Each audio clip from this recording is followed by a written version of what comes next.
غسل جنابت کا طریقہ۔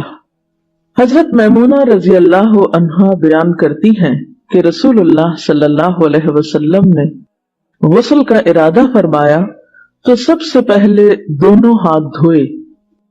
یہ غسل جنابت یعنی ناپاک جب انسان ہو جائے تو اس کے بعد پاک ہونے کے لیے جو غسل کرنا ہے اس کا طریقہ۔ تو آپ صلی اللہ علیہ وسلم نے سب سے پہلے اپنے ہاتھ دھوئے۔ ہاتھ کیوں دھوئے؟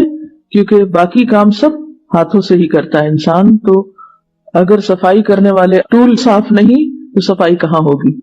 پھر شرمگاہ کو دھویا یعنی استنجا کیا۔ پھر بایاں ہاتھ جس سے شرمگاہ کو دھویا تھا یعنی استنجا کیا تھا زمین پر رگڑا، پھر اس کو دھویا۔ زمین پہ کیوں رگڑا؟ اس لیے کہ اس زمانے میں صابن اس طرح اویلیبل نہیں ہوتا تھا، تو مٹی پاک کرنے والی ہوتی ہے، مٹی کے اندر ایسی صلاحیت ہوتی ہے جو جرمز کو کل کر دیتی۔ تو اگر آج آپ کے پاس صابن ہے تو اس کے لیے ضروری نہیں کہ آپ مٹی پر ہی ہاتھ رکھ دیں کہ اب آپ پریشان ہو کہ ہمارے واش روم میں تو ٹائلز لگی ہوئی ہیں اور مٹی نہیں ہے تو کیا ہمارا غسل نہیں ہوگا، تو اس کا آلٹرنیٹ آپ استعمال کر سکتے ہیں۔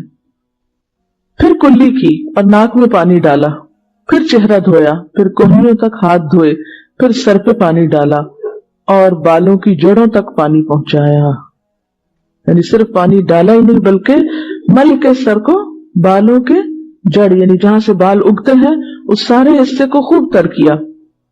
3 بار سر پر پانی ڈالا، پھر تمام بدن پر پانی ڈالا، یعنی پہلے سر پہ 3 بار ڈال کے اس کو سارا دھو ڈالا، پھر پورے جسم پر پانی ڈالا، پھر جہاں آپ نے غسل کیا تھا اس جگہ سے ہٹ کر پاؤں دھوئے۔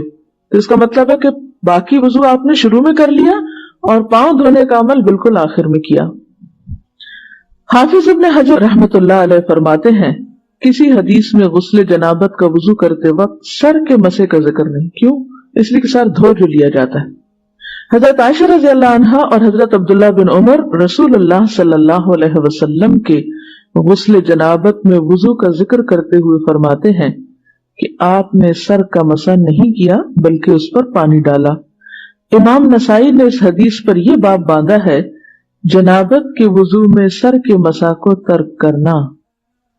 امام ابو داؤد فرماتے ہیں میں نے امام احمد سے سوال کیا کہ جنبی جب غسل سے قبل وضو کرے تو کیا سر کا مسح بھی کرے؟ جنبی یعنی جس کو حالت جنابت لاحق ہوئی ہے، ناپاک ہے، جب غسل سے قبل وضو کرے تو کیا سر کا بھی مسح کرے؟ آپ نے فرمایا وہ مسح کس لیے کرے جبکہ وہ اپنے سر پر پانی ڈالے گا۔